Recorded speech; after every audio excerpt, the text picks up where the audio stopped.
छत्तीसगढ़ के deputy CM एवं गृह मंत्री विजय शर्मा अपना पदभार संभालते ही एक्शन मोड में नजर आ रहे हैं। उन्होंने कोंडागांव में एक जवान द्वारा खुद को गोली मारने के मामले में कहा कि मानसिक तनाव की स्थिति में इस तरह का हादसा सामने आता है। इसके लिए उन्होंने पुलिस जवानों का तनाव दूर करने के लिए सप्ताह में एक दिन छुट्टी देने की बात कही। साथ ही नक्सलियों से निपटने के लिए विश्व स्तर पर कार्य योजना तैयार करने की बात कही। गृह मंत्री विजय शर्मा ने कोंडागांव में बटालियन के एक जवान द्वारा खुद को गोली मारने के मामले में कहा कि मानसिक तनाव के चलते इस तरह की घटनाएं हो रही हैं। इसके लिए पर्याप्त पुलिस बल भी भर्ती कर सभी पुलिस जवानों को सप्ताह में एक दिन की छुट्टी दी जाएगी ताकि उनका तनाव दूर हो सके। उन्होंने बस्तर में हुए आईईडी ब्लास्ट मामले में कहा कि उनके द्वारा हॉस्पिटल में जाकर घायल जवानों से मुलाकात कर घटना की जानकारी ली गई। इस मामले में उन्होंने कहा कि नक्सलियों द्वारा लगाई गई आईईडी चपेट में आने से जवान और आम जनता से लेकर जानवरों को भी नुकसान होता है। इन्हें रोकने के लिए विश्व स्तर पर तैयारियां शुरू कर दी गई हैं। वहीं उन्होंने बढ़ते अपराध पर नशे की चीज़ों पर रोक लगाने की बात कही है।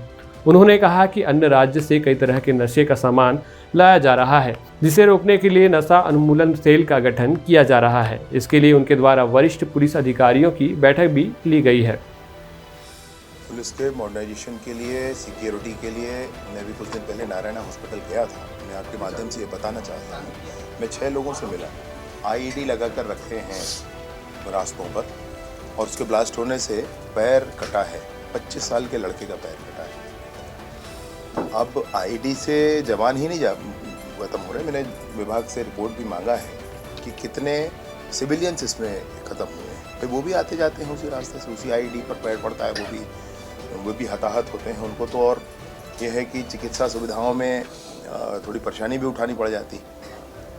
तो मानवाधिकार के संदर्भ में इनके अधिकार का क्या हुआ, इनका विषय कौन उठाएगा? जिसका जीवन भर का एक पैर खत्म हो गया उसका विषय कौन उठाएगा? जानवर भी, वो भी उसके चपेट में आते हैं और इस बात का तनाव बना रहता है।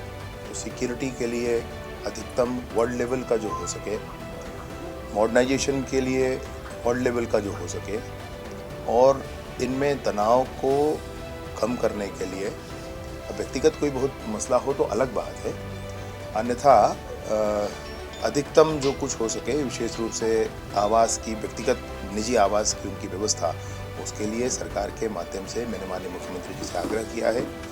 सरकार के माध्यम से अच्छी योजना लेकर आएंगे जिससे सभी लोगों को, विशेष रूप से आरक्षक, प्रधान आरक्षक और सब इंस्पेक्टर, इस तरह के सारे हमारे साथियों को घर मिले।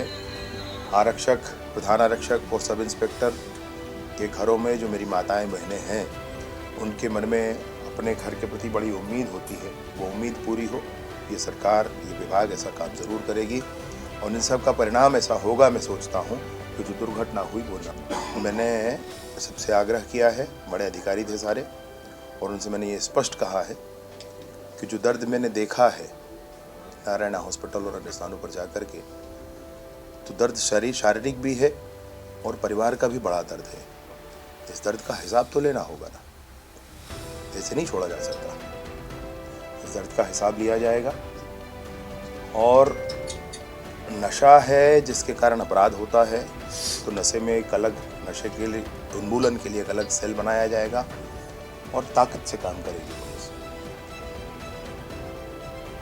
मैंने उनसे स्पष्ट भी ये कहा है कि आपके पास जीवन में काम करने के लिए 35-40 साल का समय होता है, मेरे पास 4 साल का है। तो जो अच्छा मैं सोचता हूँ वो काम मैं सोचूंगा कि अभी हो जाए, और इसलिए रफ्तार बढ़नी चाहिए।